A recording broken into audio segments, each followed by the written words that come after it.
the first term, right? So for the I term, I imagine that we delete the I column. What do we have? B, C, Y, Z. See? That's why we have what? BZ minus YC right here, or CY, it's the same thing. Okay, it's for the I term. And then for the J term, it's not plus anymore, it's going to be minus the J term. What is the J term? The J term is A, C, X, Z, right? Which imagine that you delete the J column. You got A, C, X, Z. And then the last one gonna be what? The K components. Imagine that you delete the K column. You got what? A, B, and X, Y. A, B, and X, Y. All right. And now using determinant of 2 by 2. It's I right here.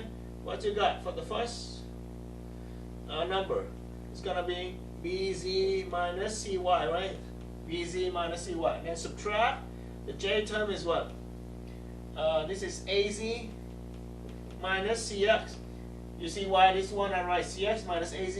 Because we have to distribute that negative sign to the two terms. It will become CX minus AZ. And then the K term is what? AY minus BX. Okay, we should have a vector notation right here.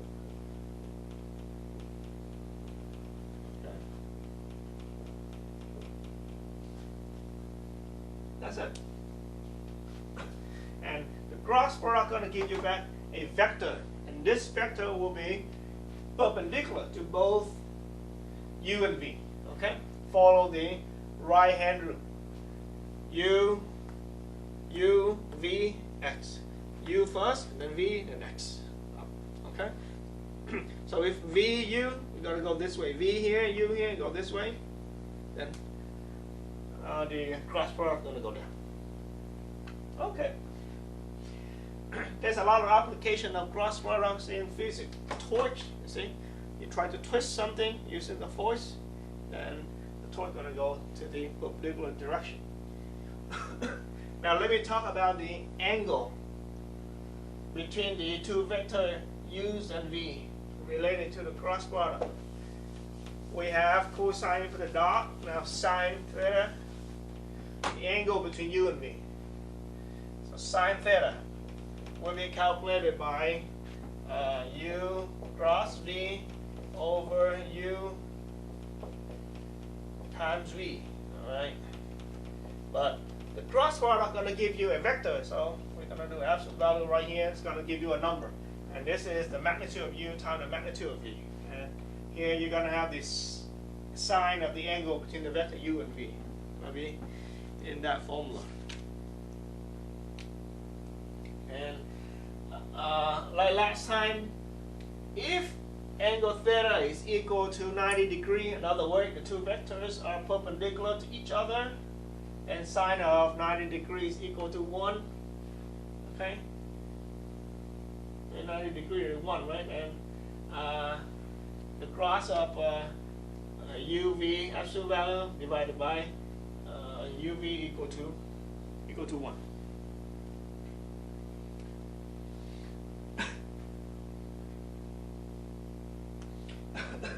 And what if the angle right here is 0? Sine of 0 is the angle 0. Let me draw it down. This angle 0 right here. Sine of 0 is 0. So if the angle is 0, that means what? The two vectors U and V are parallel to each other, right? Yep. So if the two vectors are parallel to each other, then sine is equal to 0.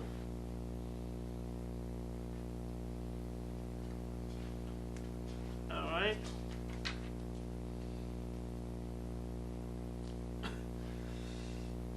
So we have some basic properties of the cross product. Let me try to draw the picture and I'll show it to you. This is the x-axis, this is the y-axis, and this is the z-axis. And we denote the unit vector for the x-axis, vector I, as we've seen before. This is vector j for the y direction, and this is vector k.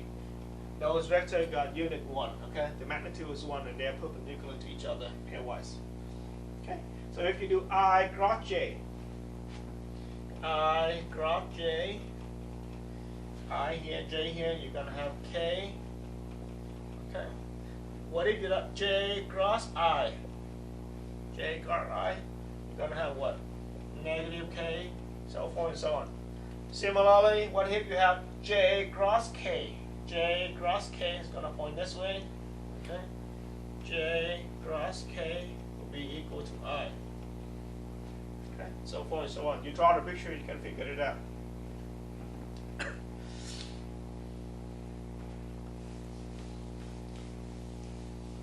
Some properties, some more properties of cross product. I got U cross V. I think I mentioned this already. Just rewrite it. Equal to the opposite, the negative of V cross U. Okay. U cross V is going to give us a vector, and if you do V cross U, change the order, you have the opposite vector, which means what? Opposite direction, same magnitude. Okay. And if you have a scalar, say alpha, alpha is just a number. It's a scalar number. Scalar. Time vector U, and then you cross vector V. It's going to be the same as alpha and U cross V.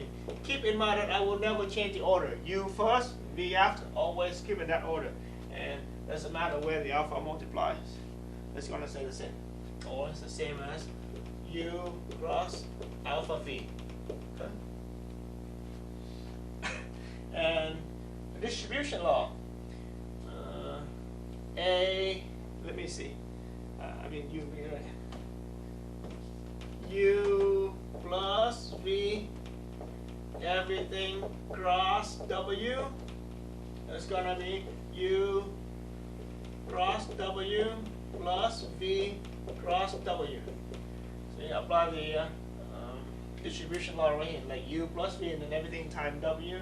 You can do what? U times W and then plus V times W. Keep in mind that both U and V are on the left hand side of W, so we're gonna keep that order the same on both sides.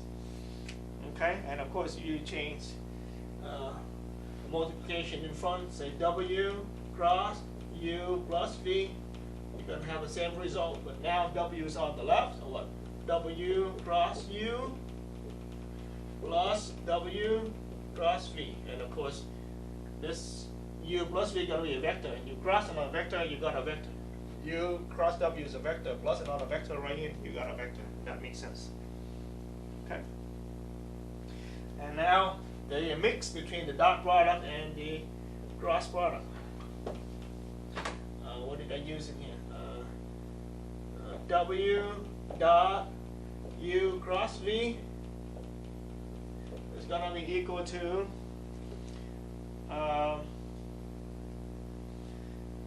keep the same order, don't change. It's W and then U and then V, right? So I'll keep the same order. It's going to be equal to W cross U and then dot V. Let me double check on my notes, see, make sure I got it right. Yeah. I think there's a homework that I put to actually to show this one. Was at least in my in-class courses, I asked a student to show this. And I think I put it on the homework. You check that out.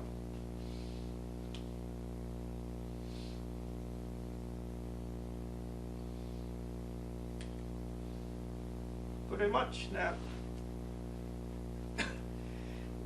One more property about the triple product.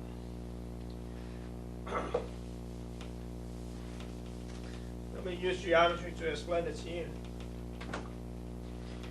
Say I got three vectors.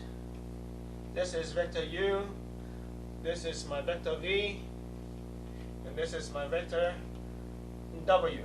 Okay? They may not be perpendicular to each other, or just simply three vectors in the three-dimensional space. And as we learned before, vector is going to be the same if we kind of moving around with the same transform it around, as long as parallel to the original vector and got the same magnitude, it's the same vector. V right here or V right there is the same if they make a parallel ground. Okay, now I'm going to move all three vectors with the same initial point. I got three vectors. U, V, and W that way. Okay? And with that three vectors, I can always construct a, what is it called? This is the name of it.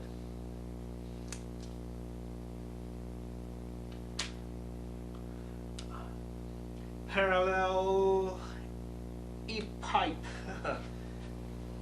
Let me just try to draw a picture. That'd be easier for me to look for the name of it. Okay.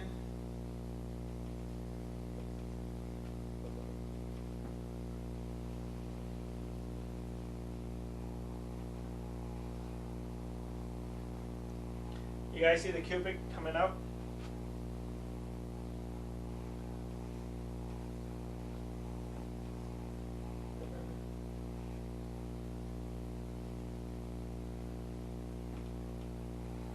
Is that right? This is right here.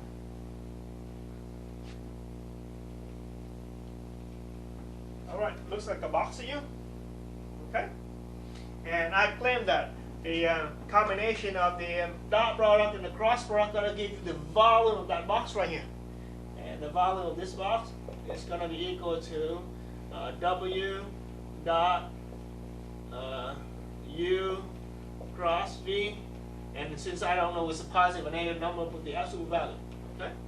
Doesn't matter which one you choose for cross product and which one you choose for dot product. Always have combination give you the volume. But keep in mind that you put the magnitude, the absolute value, make it positive. Okay? You can do what? V dot U cross W, or you can do what? U dot V cross W. Doesn't matter. It's a combination. One cross product, one dot product with the absolute value. I'm going to give you the volume of that three-dimensional parallelogram. They call it parallel pipe, something like that. Okay.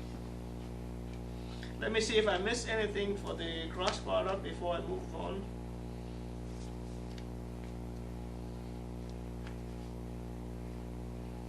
Okay, I think I'm done. That's it, the section 12.4. That's about the cross product. Next, we're talking about 12.5.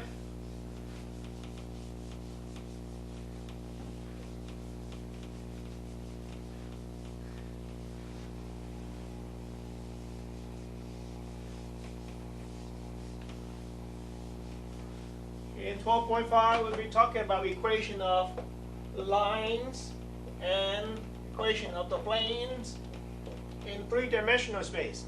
So we're going to start with the line, okay? The idea is this: how do you draw a line? You're going to need two things. We start with a point, any point, right? Okay, so let's put in the a point. Let's talk about the idea first. And then you have something called the directional vector, okay? So you start with a point, and we're going to translate that point into that direction, to the left, or to the right forever, to the left forever. You have a line. So you need two things: the initial point, a point, and directional vector. Okay, vector tell you what direction the point is going to move. You keep moving. So this is positive direction with respect to V, negative direction with respect to V, and then you have the line. Okay. So you put in a three-dimensional space: X, Y, and Z. So how do you represent a point? The point is going to be the terminal point of a vector. So this point is fixed. In other words, this is called vector R0 is fixed. Okay. And any point on that line can be represented as a vector R. And you see what? Vector R will be equal to R0 plus T times V. So V is that much, right? What time? T, people stand for time. When time T change, and what? You got a vector of T times V. It's going to be longer, longer, and longer. And then you take R0 right here. This is R0. Plus TV. Then you have what? R0 plus TV, you got vector R. Okay. And vector can be represented with the terminal point. Okay, so R is equal to R0 plus TV. Another word, if you got the initial point or the initial vector right here, same thing, right? It's a point right here, represent the vector R0. And then you got directional vector, and you multiply the directional vector by the time t, add them up. This is the equation of the line. So, in terms of vector, define R naught by, say, x0, y0, z0, the initial point, just like in 2D, okay? And we call vector B by A, B, C. And the vector form is like this. You can write this way: x, y, z, any point on the plane can be represented as what? X naught, y naught, z naught, plus t times A, B, C. Okay? Another word, x will be equal to x naught plus t times A. See, the x component on the left will be equal to the x component on the right, which is x naught plus c times A. Okay? Similarly, y will be equal to y naught plus tb, and z is equal to z naught plus tc.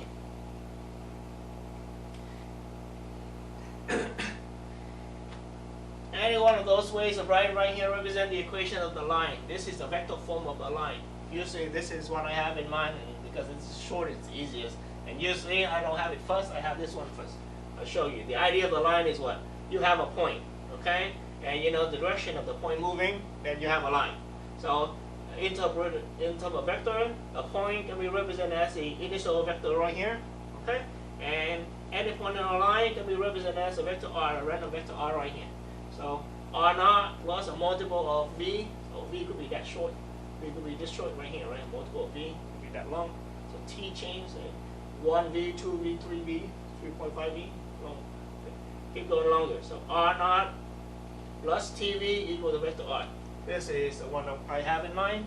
And if you want to interpret it in terms of the components, x, y, z coordinate, you can write r here represented by x, y, z, right? A random. R here equal to x, y, and z, okay? Can be written as what? R naught, which is x naught, y naught, z naught, plus t times vector v, so t times abc, and then you can add those coordinate correspondingly. You have the equation of the line. And this is what the book gives you. X equal to x naught plus ta, y equal to y naught plus tb, and z equal to z naught plus tc. And this equation called parametric equation of the line. Parametric equation. Okay? So you get the idea, then the math gonna come after. We have the initial point, the fixed point, and the directional vector v. Fixed point, the fixed vector, and directional vector. Then you have the line. Okay.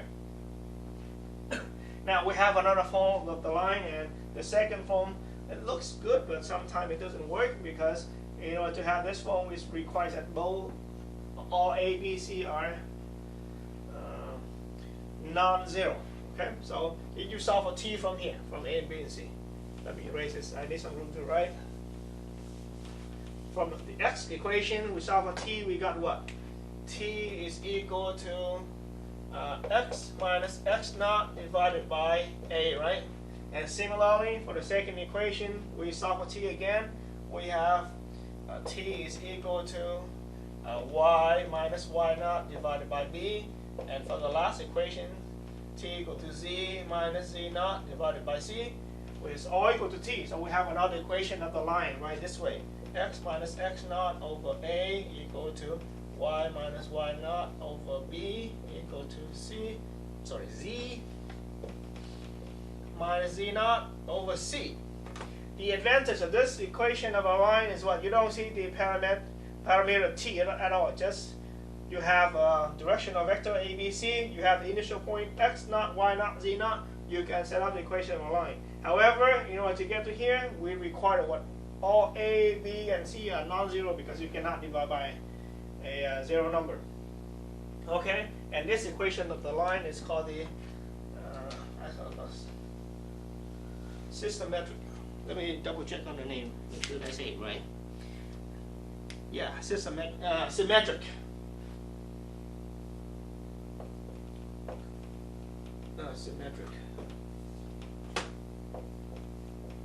2M. Symmetric equation.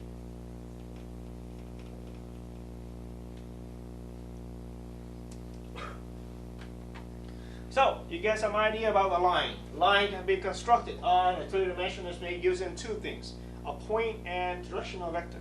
Just like in 2D that we learned before, you can have a line using what?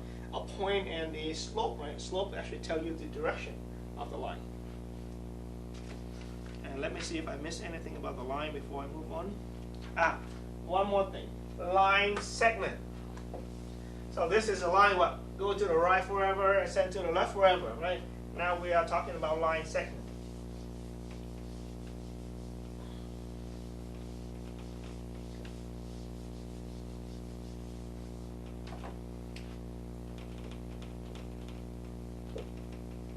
This is the idea. Say you have the first point right here. You have the last point right here. What is the equation of that line?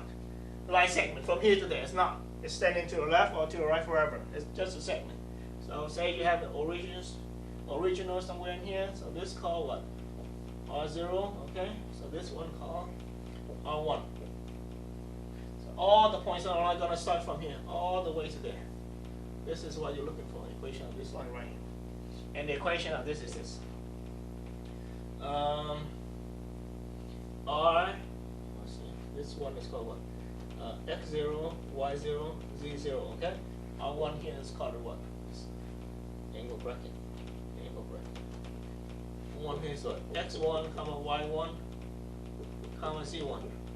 So in short, in terms of vector, R is equal to, vector R is anywhere in here, vector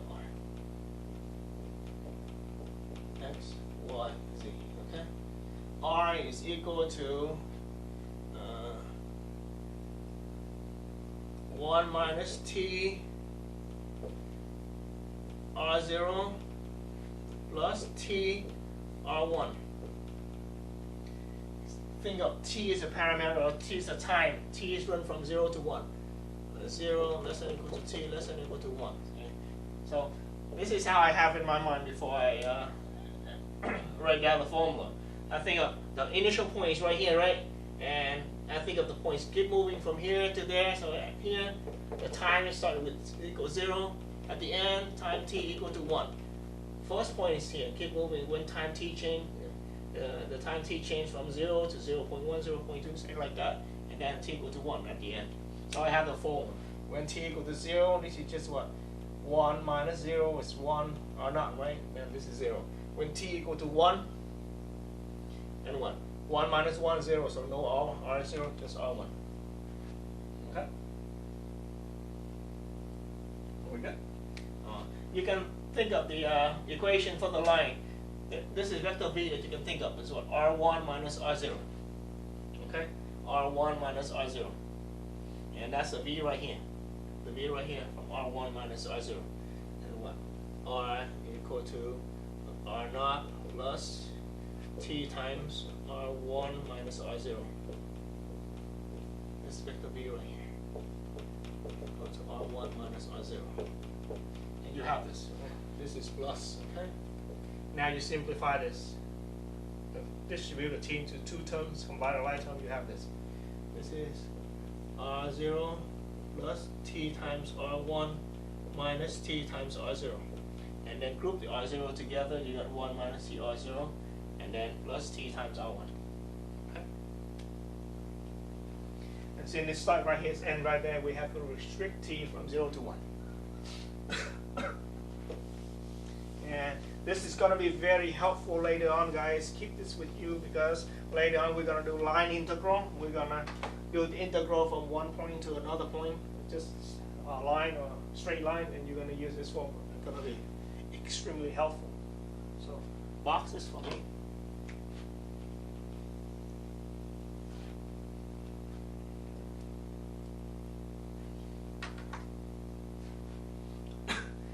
This is the end of the equation for line. Now let me talk about the equation for the plane.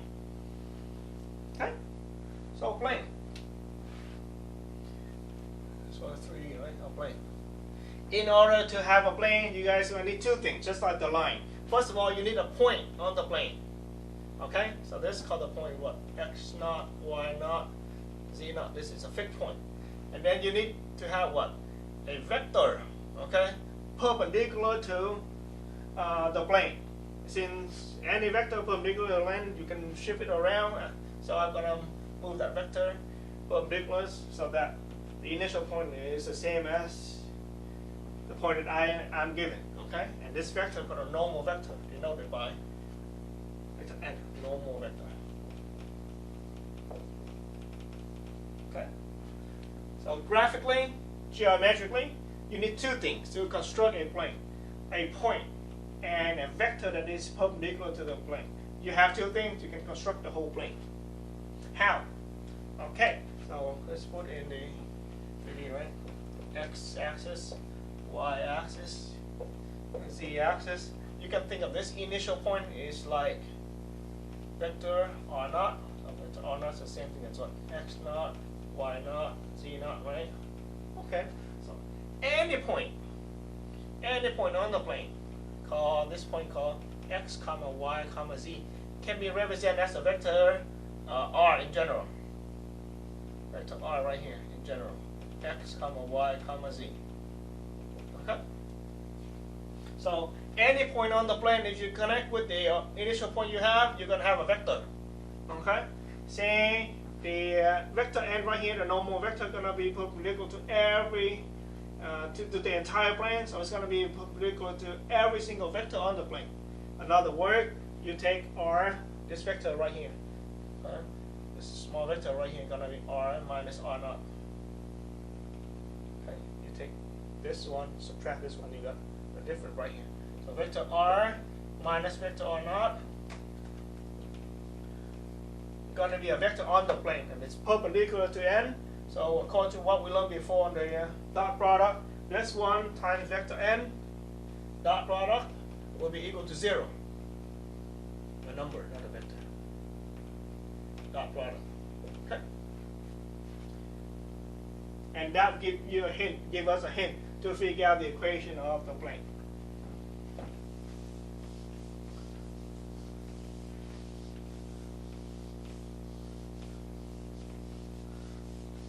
Let me rewrite it up here.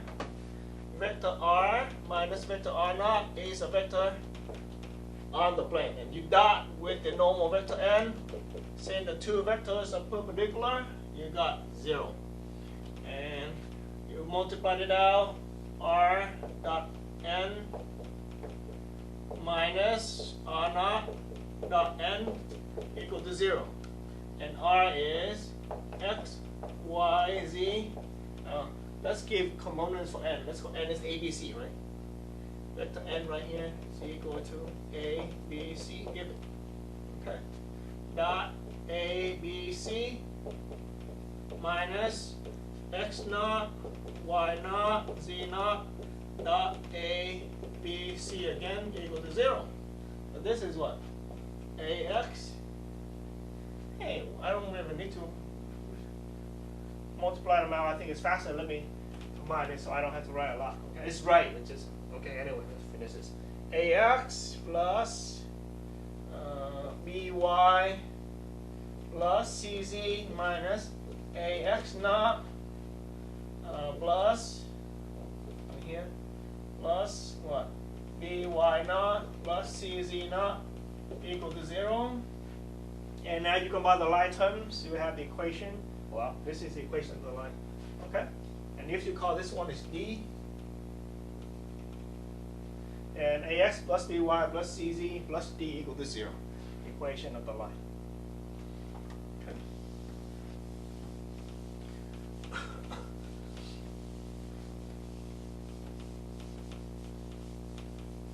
So in general, equation of the line is going to look like this. Oh, by the way, you let what? Negative of AX naught plus BY naught plus CZ naught equal to D, or a negative in here, right? So the equation of your line is going to be this: AX plus BY plus CZ plus D equal to 0. This is the equation of the line. I'm sorry, of a plane.